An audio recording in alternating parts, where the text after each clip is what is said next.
kita sekarang dari pahalakita.com sedang berada di Foodpedia, tempatnya di Pondok Kelapa. Jadi kita di sini untuk bincang-bincang masalah tentang tahapan ekspor dengan narasumber yang udah expert di bidang ini, Pak Pahala Manalung.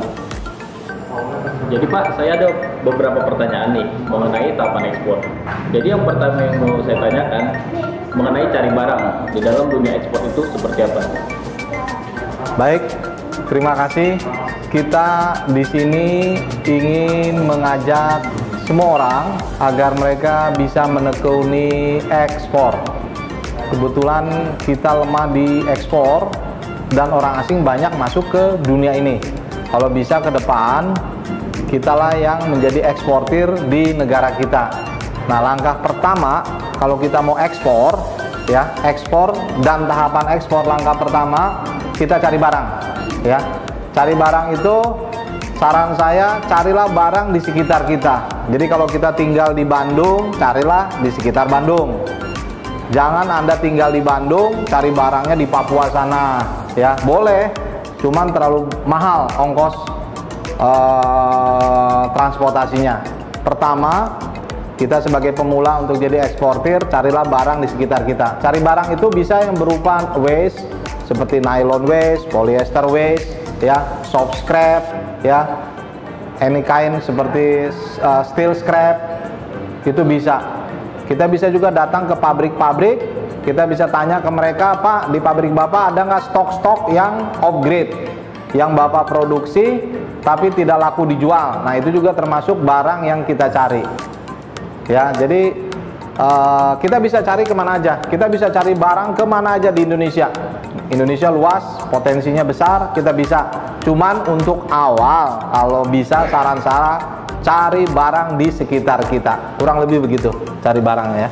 Oke, terima kasih Pak. Jadi untuk yang kedua nih, ada di sini Pak Pala bilang register di web internasional.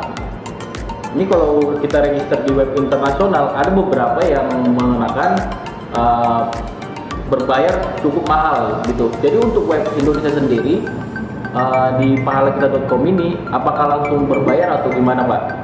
Oh ya, untuk masalah registernya. Ini pertanyaan yang bagus. Jadi langkah kedua, kalau kita mau jadi pedagang ekspor, ya, pertama tadi cari barang. Langkah kedua, kita harus register di web-web internasional. Nah, salah satu web yang saya rekomendasi untuk kita semua register yaitu di www.pahalakita.com. Itu marketplace made in Indonesia, punya kita sendiri, dari kita ke kita, ya. Kita harus mendahulukan produk kita untuk dipakai oleh kita. Dan web ini juga ditangani oleh IT oleh kita sendiri, orang-orang kita juga. Jadi why not? Tapi walaupun demikian, kita bisa register di free web internasional di seluruh dunia yang rata-rata setiap negara mungkin punya 5-10 web-web internasional. Saran saya sih kita register di sekitar 50 web-web internasional. Tapi yang utama, fokus, register, dan berbayar itu di web pahalakita.com. Itu harus kita yang mendukung usaha kita, kurang lebih gitu. Oke, yang selanjutnya mengenai perkenalan. Jadi kan kalau perkenalan ini harus signifikan. Perkenalan dalam tahapan ekspor ini maksudnya apa Pak yang lebih spesifik gitu? Oh ya. Tadi kita udah bilang kita cari barang. Semisal umpamanya kita punya manggis, ya. Kita udah dapat manggis, kita udah ketemu supplier manggis. Semisal manggis dapat dari daerah Jawa Barat. Contoh, ya. Langkah kedua tadi saya udah sampaikan, kita register diri kita di pahalakita.com. Tapi kita juga boleh register di web internasional yang free member, ya. Kita register di situ supaya seluruh dunia tahu bahwa kita supplier manggis, supaya seluruh dunia tahu bahwa kita supplier polyester waste, nylon waste, dan barang-barang jenis lainnya. Sebetulnya banyak barang yang ada di sekeliling kita. Nah, setelah kita register, langkah selanjutnya kita mengirim perkenalan ke web-web internasional. Jadi kita bisa pergi ke web-web internasional, kita perkenalkan diri kita sebagai supplier manggis, sebagai supplier nylon waste, atau sebagai supplier RBD palm olein. Diusahakan supaya kita bisa dapat pembeli ekspor, diusahakan satu hari kita kirim perkenalan itu kurang lebih 100 email penawaran, email perkenalan. Usahakan 100 email perkenalan. Kenapa saya bilang 100 email perkenalan?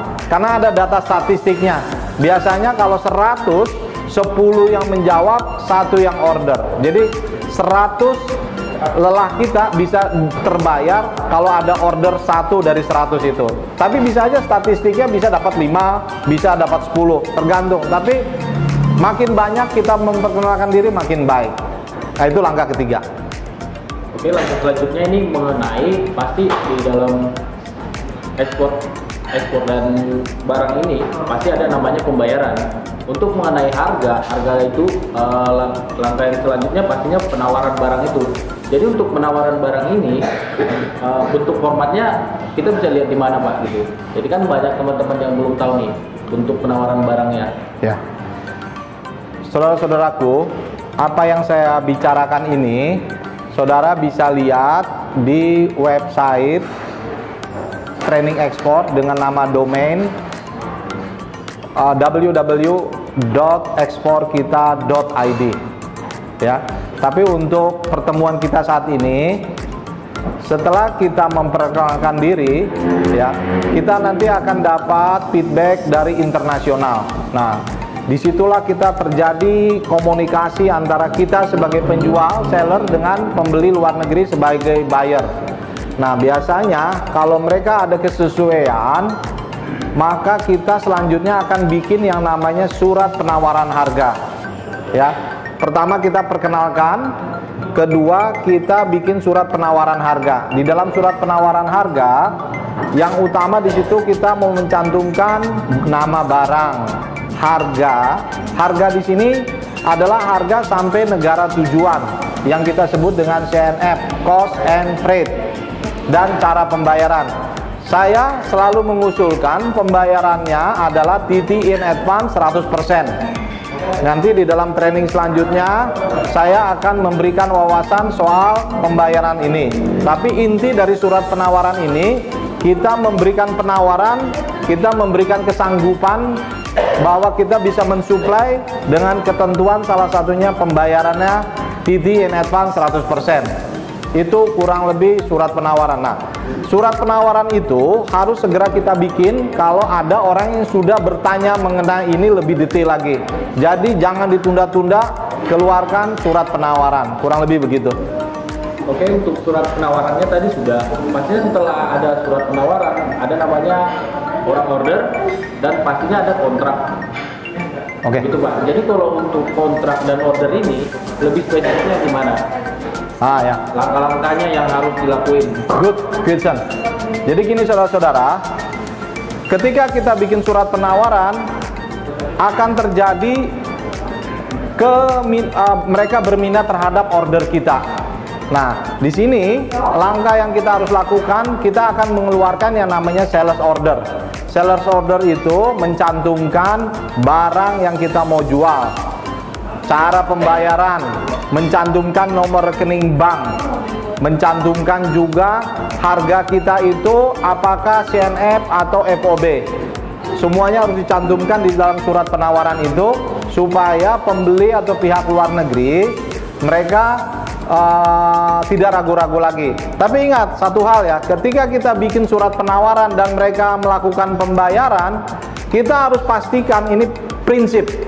Barangnya itu sudah tersedia di gudang kita. Jangan sekali-kali kita bikin surat penawaran kalau barangnya belum ready. Kita akan kehilangan customer luar negeri. Ingat, cari pembeli itu mudah. Tapi kalau kehilangan customer, itu akan selalu teringat sebagai seorang eksportir.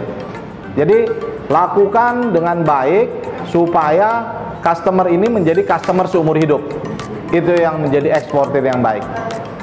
Oke, untuk pengiriman barangnya tersendiri Pak, pastinya kan ada dokumen yang harus disiapkan seperti invoice, list, BL. Nah untuk ini sendiri, kadang ada teman yang nanya, untuk dokumen-dokumen ini kelengkapannya bisa lihat di web mana, atau pembelajarannya dari Bapak mengenai invoice, packing list dan BL ini seperti apa sebenarnya? Ya, kalau kita udah mengeluarkan surat yang namanya sales order atau sales contract, langkah selanjutnya pembeli akan lakukan pembayaran TT in advance 100%. Ya, setelah kita udah dapat pembayaran dari customer luar negeri, kita akan booking shipping company, perkapalan, ya. Dan setelah kita dapat schedule, umpamanya kita mau schedule ke Korea, umpamanya Busan Port, nah ke Korea, lalu kita kasih tahu dulu ke customer, kita punya schedule dengan ETD sampai Busan tanggal sekian, tanggal sekian. Kita minta konfirmasi dulu dengan pembeli luar negeri, apakah schedule ini bisa diterima oleh mereka atau tidak. Ya, setelah dia bilang yes, baru kita hubungi. Pertama yang kita hubungi adalah perusahaan tracking. Ya, terus kita hubungin sekali lagi dengan perusahaan shipping company. Kita bikin yang namanya invoice, packing list, dan kita siapkan yang namanya BL. Nah, saudara-saudara jangan bingung, semua dokumen dan details daripada dokumen shipping company ini saudara bisa lihat nanti di materi ekspor dengan nama domain eksporkita.id. Anda browsing, Anda pelajari di situ. Kalau kurang jelas, Anda bisa telepon saya langsung. Ya, tapi inti daripada shipping company atau pengiriman barang adalah kita booking kapal, kita booking tracking, kita arrange pengapalan itu dengan baik dan diketahui oleh pembeli di luar negeri. Kurang lebih intinya itu. Oke, yang terakhir nih, Ya. pertanyaan yang paling pamungkas Ya. mengenai peluang kedepannya dan kepuasan pelanggan. Ya. Ini hal apa yang dilakukan biar pelanggan puas, dan peluang kedepannya mengenai ekspor kita ini seperti apa ekspor Indonesia ini? Ya, saudara-saudara, saya memberikan training ekspor ini tujuannya supaya order kita itu berkelanjutan, berkesinambungan, supaya ada next order. Prinsip apa yang harus diketahui? Satu, kalau Anda menjual barang atau mengirim barang, barang itu betul-betul harus dideskripsikan, dijelaskan dengan baik. Jangan Anda bilang barangnya bagus, begitu diterima barangnya jelek. Itu jangan diharapkan lagi ada next order, ya. Jadi nyatakan barang itu apa adanya. Kalau barang itu jelek, jelek katakan. Kalau barang itu setengah bagus, setengah bagus. Biar customer luar negeri yang memutuskan. Artinya apa? Artinya kita kalau ekspor sekali, kita berharap ada ekspor selanjutnya, kedua kali, ketiga kali, keempat kali. Kita berharap setiap customer kalau bisa jangan pernah putus dari kita. Makanya kalau kita sudah kirim barang, kita sudah kirim dokumen kepada mereka, ya, kita telepon mereka. Bagaimana Mister, barang yang saya kirim apakah cocok? Oh, biasanya sih cocok yang saya kirim. Biasanya mereka happy, puas, satisfied. Nah, tuh ini bagian terakhir ini adalah bagian yang penting, sama pentingnya dengan mencari order supaya mereka mau order lagi ke kita. Dan ini baru satu barang ya. Kita diharapkan mempunyai banyak klien di luar negeri. Dunia ini gede loh. Kita bisa ekspor kemana-mana aja.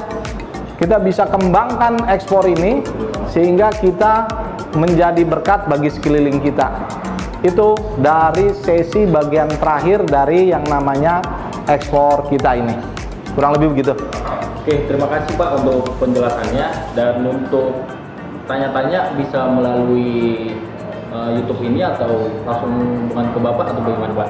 Ya. Teman-teman di luar sana bisa dapat informasi yang lebih spesifik dari Bapak yang udah terjun langsung di ekspor Ya, Indonesia. jadi saudara-saudara bisa tanya langsung, saudara bisa ngirim WhatsApp, saudara bisa ngirim email, alamatnya nanti saudara lihat di layar kaca, ya. Tapi kami terbuka karena misi kami adalah agar Indonesia, negara kita itu adalah banyak eksportirnya. Dan tujuan saya di dalam training ini bukan hanya kita ekspor dari negara kita ke luar negeri ya. Kalau bisa one day in future, kalau bisa kita ekspor dari one country to another country. Umpamanya kita dari Malaysia ekspor ke Angola, itu next progress, nextnya.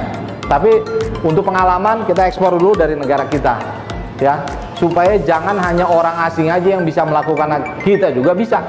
Dan saya sudah lakukan itu. Jadi saudara kontak, jangan sungkan-sungkan. Saya rasa oke? Oke, sekian untuk hari ini dan semoga bermanfaat.